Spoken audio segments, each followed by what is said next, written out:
Good morning दोस्तों और सबको बहुत बहुत बधाइयाँ जिनकी भी टीमें जीत गई हैं, क्योंकि लगभग हम जिन टीम्स को सपोर्ट करते हैं सभी जीत गई हैं, हैंडसमली जीत गई हैं। कुछ बहुत ही ड्रामेटिक इंडिविजुअल ब्रिलियंस पे विंस निकली हैं। कहीं पे कॉम्प्रिहेंसिव विंस हुई हैं। एक रिकॉर्ड ब्रेकिंग वीक था अगर हम चैंपियंस लीग फुटबॉल की बात करें। क्या क्या रिकॉर्ड टूटे हैं उनकी बात करेंगे, लेकिन सबसे पहले मैं माफ़ी चाहूँगा अगर लाइटिंग आपको थोड़ी अजीब लग रही है, क्योंकि वॉच अलॉन्ग के दौरान ना एक अजीब चीज़ हुई। मतलब जितनी अजीब चीज़ें इस चैंपियंस लीग गेम वीक में हुई है ना, जो जो रिकॉर्ड टूटे हैं, तो एक अजीब चीज़ ये हुई कि भाई मेरी रिंग लाइट फूक गई दोस्तों। ऐसे पट पट करके उसमें विस्फोट हुआ, धुआं निकला, और ऐसा लगा कि कोई अनहोनी ना घटित हो जाए। तो बड़ा ही उसका मतलब मैंने प्लग निकाला, उसको अनप्लग किया टाइम पे, वरना तो पता नहीं क्या हो जाता दोस्तों। तो रिंग लाइट का आज हम कर देंगे इंतज़ाम, लेकिन बड़ा ही मतलब स्केरी मोमेंट था वो। ये आप चेक कर सकते हैं, वॉच अलॉन्ग में ये घटना हुई हमारे साथ। ओ ओबे अबे अबे भाई मेरी, अबे रिंग लाइट फूक गई मेरी। तो काफ़ी डर लगा दोस्तों ये देख के, और कभी भी किसी के साथ कुछ भी हो सकता है, तो प्लीज़ टेक केयर दोस्तों। आप जहाँ भी जाएं अपना ध्यान ज़रूर रखें। बहरहाल मैचेस पे वापस आते हैं। चेल्सी ने हरा दिया है आयक्स को 5-1 की स्कोर लाइन से दोस्तों। बहुत ही ज़्यादा मज़ेदार मैच और बहुत ही अच्छा रिजल्ट। रेस्ट दिया गया प्लेयर्स को, यंगस्टर्स को चांस दिया गया।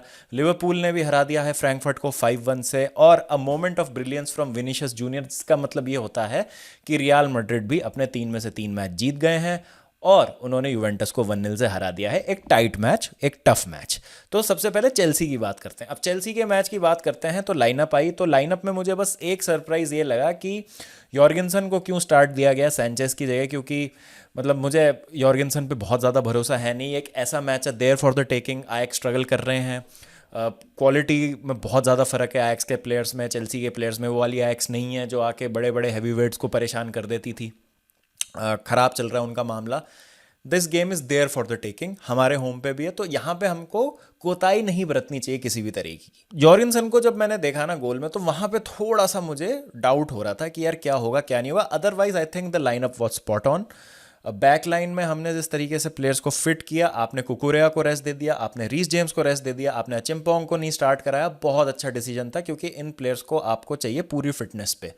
काइसेडो को राइट बैक पे स्टार्ट कराना लाविया और एंजो के पिवट के साथ जीनियस इसलिए था क्योंकि हमें पता है कि जिस तरीके से एंजो मैरेस्का पसंद करते हैं कि उनका एक फुल बैक इधर कुकुरेया और रीस जेम्स जो भी खेल रहा है राइट साइड में वो इन्वर्ट करता है, तो ऑब्वियसली वो एक 3 मैन मिडफील्ड वैसे ही बन जाती है या 2 पिवट बन जाता है वो।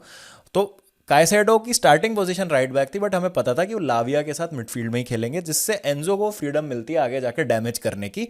साथ में उनके खेल रहे थे बूना नोटे, राइट साइडेड नंबर 10, जो पाल्मर खेलते हैं जब वो फिट होते हैं। पाल्मर अभी नहीं है, तो बूना नोटे को वहाँ पे खिलाया गया। Again a good decision. जाओ पेड्रो नहीं थे, तो फाइनली भाई, फाइनली हम इंतजार कर रहे थे कि मार्क ग्यू को चांस मिले। मार्क ग्यू को चांस मिला, मार्क ग्यू को स्ट्राइकर खिलाया गया प्रॉपर।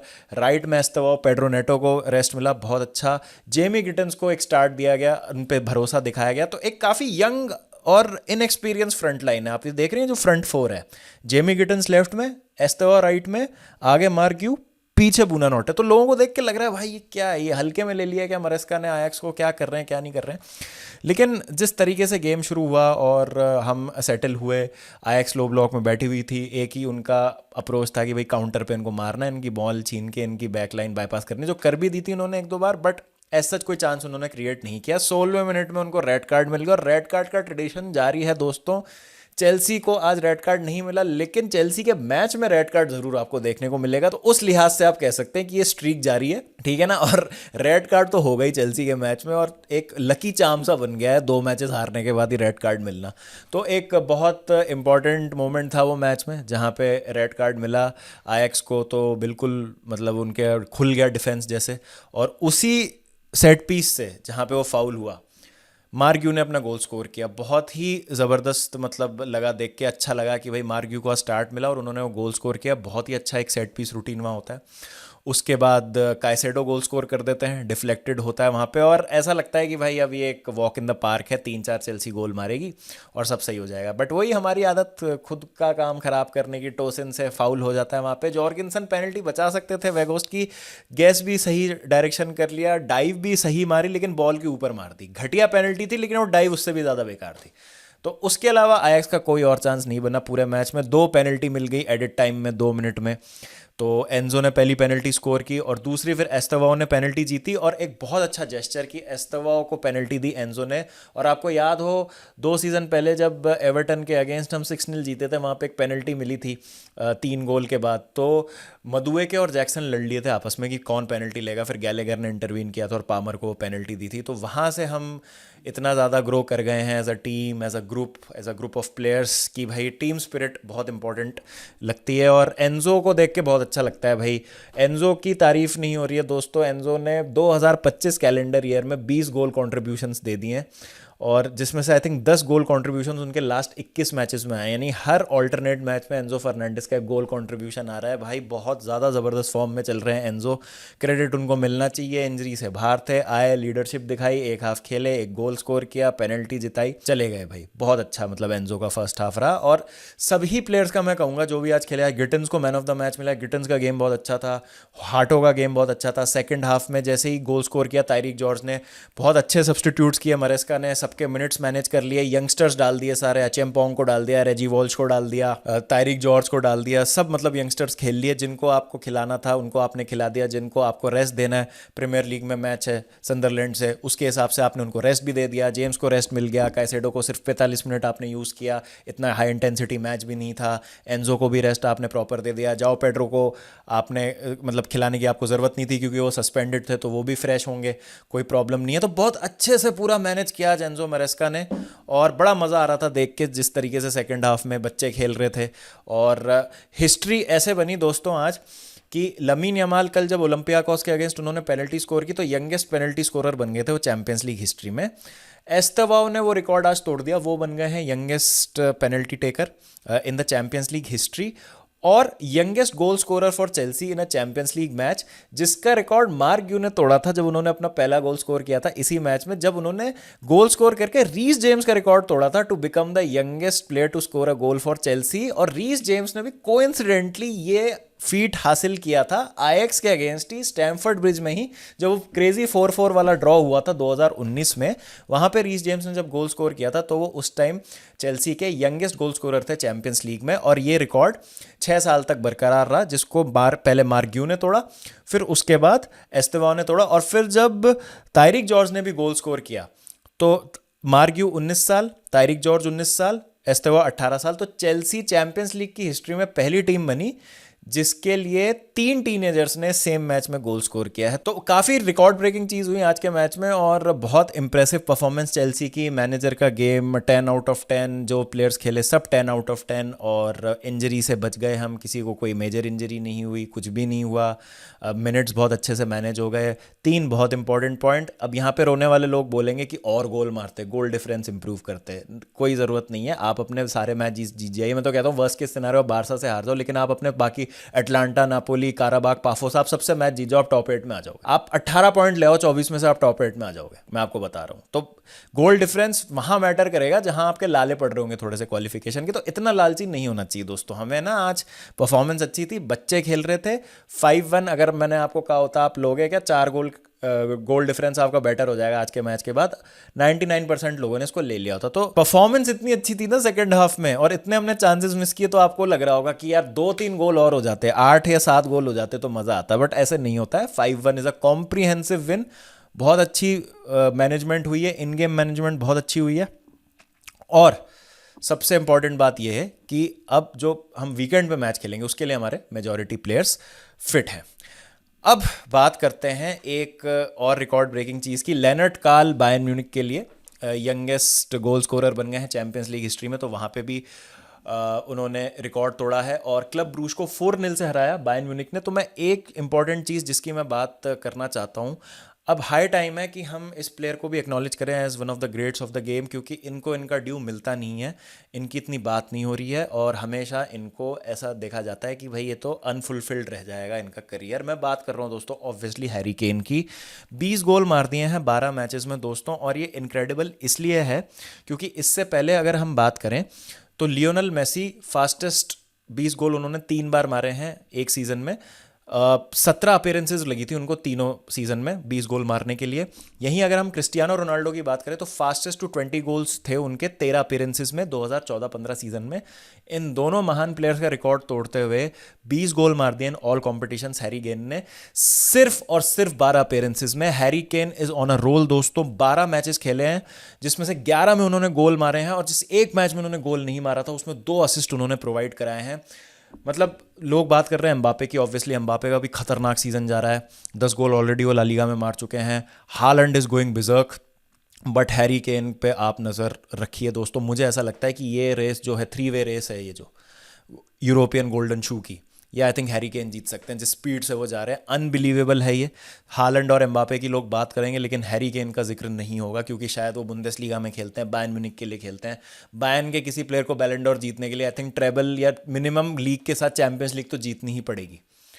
तो वो पीआर और वो एक क्रेडिट वाली जो बात है ना, वो अब हमें हैरी केन को देनी पड़ेगी दोस्तों। Unbelievable player, unbelievable team Bayern Munich, relentless, ruthless, very effective, शानदार टीम।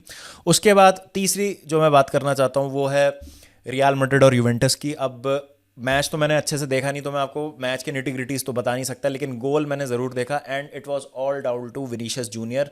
विनीशियस जूनियर का एक मोमेंट ऑफ ब्रिलियंस और भाई शानदार गोल। बेलिंगम ने ज़रूर वो गोल स्कोर किया but that was all down to Vinicius. मैं बस ये कहूँगा कि किसी भी प्लेयर को ना इतनी जल्दी राइट ऑफ नहीं करना चाहिए हमको कि ये तो बेकार प्लेयर है, इससे नहीं हो पाएगा, ये तो मतलब स्टाइल ज़्यादा मारता है, इसके बस की नहीं है। भाई बहुत एलीट प्लेयर हैं विनीशियस जूनियर, बहुत ही बढ़िया टीम है रियल मैड्रिड। आई थिंक जितने सेव्स मैंने मतलब ऑन एंड ऑफ जब मैं देख रहा था भाई, जितने सेव्स डी ग्रेगोरियो ने किए आज और कोर्तुआ ने भी 2-3 बहुत अच्छे सेव्स किए, तो इस मैच की स्कोर लाइन कुछ भी हो सकती थी। आई थिंक 1-0 वाला ये मैच था नहीं, अगर हम चांसेस की बात करें ना जितने दोनों टीम को मिले थे, आई थिंक एक हाई स्कोरिंग मैच ही हो सकता था। बट एट टाइम्स जब दोनों टीमों के डिफेंस बहुत टाइट हैं, गोलकीपर बहुत अच्छी परफॉर्मेंस दे रहे हैं, तो वो मोमेंट ऑफ ब्रिलियंस की हम बात करते हैं ना, वो एक्स फैक्टर से तो भरा पड़ा है रियल मैड्रिड का फ्रंट लाइन।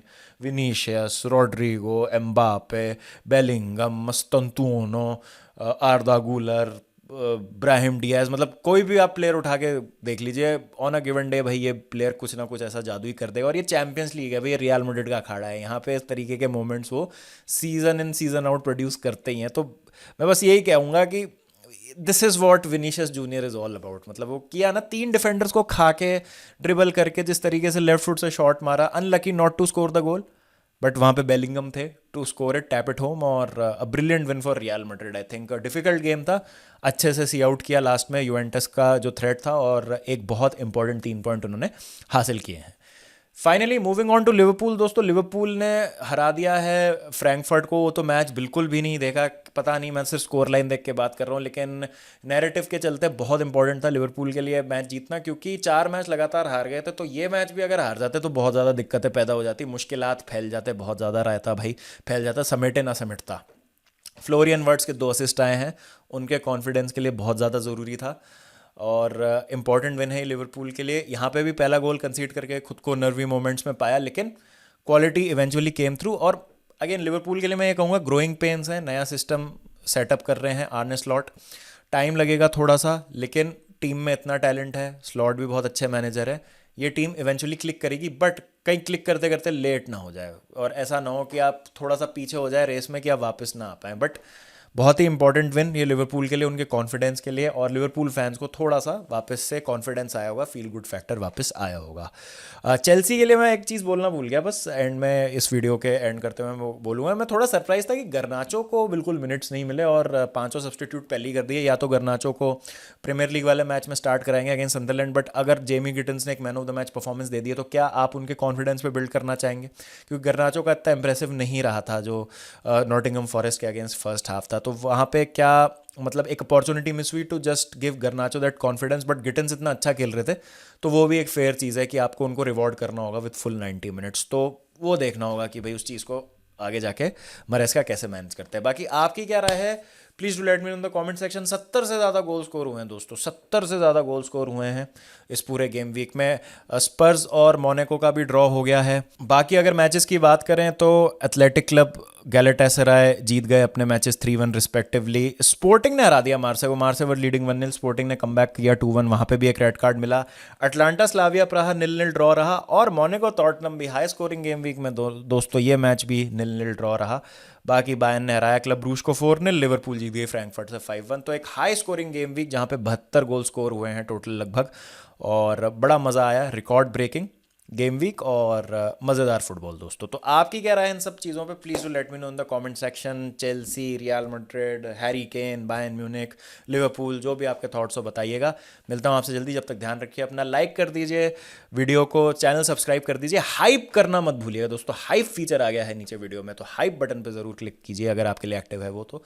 और मैं आपसे मिलता हूँ जल्दी, मुलाकात करता हूँ जल्दी। ध्यान रखिए अपना, जब तक take care and don't forget to keep the blue flag flying high.